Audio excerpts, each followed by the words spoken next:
수평면 위에 질량 m1인 물체가 있고 그 물체에 질량 m2인 물체가 실로 연결되어 있습니다. m2인 물체를 잡고 있다가 놓으면은 정지 상태에서 중력이 작용해서 낙하하겠죠?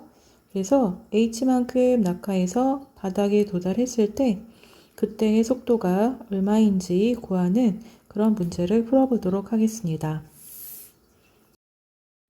먼저 마찰력이 작용하지 않는 경우, 즉 수평면 위에 놓여있는 질량 m1인 물체와 수평면 사이에 마찰력이 작용하지 않는 경우를 예를 들어서 보겠는데요. 그러면은 역학적 에너지가 보정이 됩니다. 역학적 에너지는 물체의 운동 에너지와 포텐셜 에너지의 합이죠. 속도가 v다 그러면 운동 에너지는 2분의 1의 m의 v 제곱이 되고 높이가 h다 그러면 포텐셜 에너지는 mg h가 됩니다. 그런데 마찰력이 작용하지 않으니까 역학적 에너지가 보정이 된다. 그러면 처음의 운동 에너지 더하기 처음의 포텐셜 에너지는 나중의 운동 에너지 더하기 나중의 포텐셜 에너지와 같다. 이제 물체가 두 개죠. 두 개다 할지라도 처음에 운동 에너지, 처음에 포텐셜 에너지 각각의 이제 에너지를 계산을 해서 더해 주시면 됩니다. M2인 물체는 지면으로부터 여기 지면이에요. 지면이 이제 기준이 되겠죠? 높이 h 되는 곳에 있었어요. 근데 M1의 높이는 안 나와 있네요. 그냥 여기서 우리가 M1의 높이는 별로 중요하지가 않은데 높이 라지 h다 이렇게 가정을 해볼 수가 있겠습니다. 그러면은 포텐셜 에너지 계산할 수 있겠죠. 운동 에너지부터 얘기를 해볼게요. M2를 잡고 있다 놨어요. 그러니까 처음에 뭐 하고 있었을까? 정지. 그러면은 M1도 뭐 하고 있었을까요? 정지하고 있었겠죠. 그래서 중력을 받으면서 낙하합니다. H만큼 M2가 낙하를 하면은 M1도 얼마만큼 이동할까요? M1도 H만큼 이동을 합니다. M2가 바닥에 도달했을 때 속도가 VF가 됐다. 그러면은 M1의 속도도 얼마가 될까요? VF가 됩니다. 왜? 같은 가속도로 움직이기 때문에. 자, 이제 본격적으로 에너지 계산을 해보도록 하겠습니다. 그래서 처음에는 두 물체 다 정지하고 있었기 때문에 처음에 운동 에너지 각각 0입니다. 처음에 높이 M1은 라지 H에 있었죠. 그러니까 M1의 포텐셜 에너지는 mg 라지 H 이렇게 되겠고 M2의 포텐셜 에너지는 M2의 g의 스몰 h 이렇게 되겠습니다. 자, 그것이 이렇게 되죠. 그러면 나중에 운동 에너지는 어떻게 될까요? 두 물체다 속도가 VF가 되죠. 그러니까 2분의 1의 M1의 VF의 제곱이 나중 운동 에너지가 되겠고 그 다음에 2분의 1의 M2의 VF의 제곱이 M2의 나중 운동 에너지가 되겠습니다. 포텐셜 에너지는 어떻게 될까요?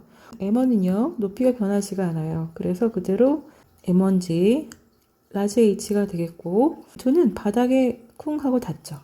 바닥의 높이가 얼마죠? 0이에요. 바닥을 기준으로 했기 때문에. 그래서 M2의 나중 포텐셜 에너지는 0이 됩니다. 자, 해서 M1의 G의 라지 H는 지워지고 M2의 G의 스몰 h는 2분의 1하고 가로하고 M1 더하기 M2의 VF의 제곱이 됩니다. M2가 바닥에 닿았을 때 속도를 알 수가 있는데 루트하고 M1 더하기 M2분의 2 M2G 스몰 h 이렇게 된다는 것을 알 수 있겠습니다. 이번에는 수평면에 놓인 물체의 M1과 수평면 사이에 마찰력이 작용하는 경우를 알아보도록 하겠는데요.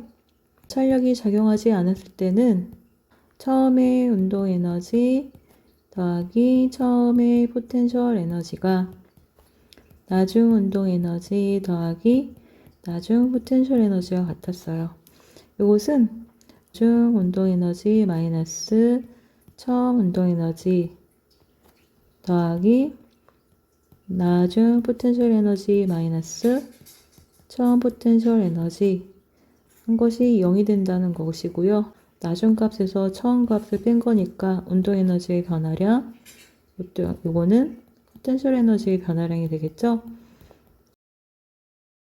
그래서 마찰력이 작용하지 않는다. 그럴 때에는 역학적 에너지가 보정이 되고 그 얘기는 이렇게 된다는 것입니다. 그러면은 마찰력이 작용할 때는 어떻게 될까요? 이때는 운동 에너지의 변화량 더하기 포텐셜 에너지의 변화량이 비보존력인 마찰력이 한 일이 돼요. 운동 에너지의 변화량부터 적어보면 처음에 속도가 다 0이었어요. 그래서 M2가 H만큼 낙하해서 속도가 VF가 된다. 그러면은 M1도 H만큼 이동해서 속도가 VF가 되겠죠? 그러면 중운동 에너지는 2분의 1에 M1 더하기 M2의 VF의 제곱이 되고 처음의 값은 0이니까 마이너스 0 한 개에서 이게 운동 에너지의 변화량이 됩니다. 포텐셜 에너지의 변화량은 어떻게 될까요? M1은 높이가 변하지 않아요. M1은 그대로 쭉 이동하죠. 그래서 포텐셜 에너지의 변화량이었고 M2가 이제 H만큼 낙하합니다. 처음에는 포텐셜 에너지가 M2GH였는데 바닥에 떨어지면 0이 되죠. 그래서 포텐셜 에너지의 변화량은 0-M2GH가 돼요. 이게 바로 비보존력이 한 일과 같다.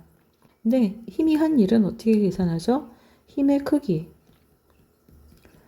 에다가 변이의 크기를 곱하고 코사인 세타, 세타는 힘과 변이 사이 각도예요. M1은 오른쪽으로 이동합니다. 그런데 마찰력은 운동의 반대 방향으로 작용하죠. 그래서 변이와 힘 사이의 각도가 180도가 돼요. 힘의 크기는 FK, 변이의 크기는 H, 세타는 180도.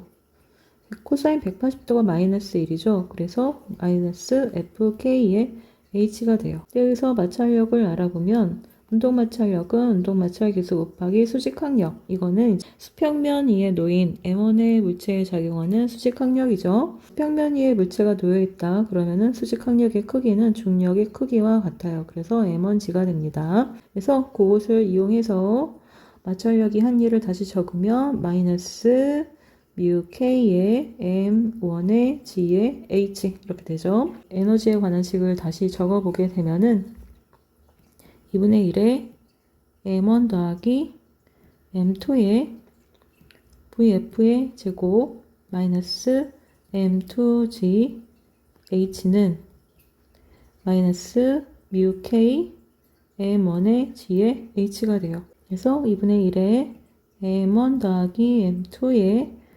VF의 제곱은 M2GH-뮤K의 M1GH가 됩니다.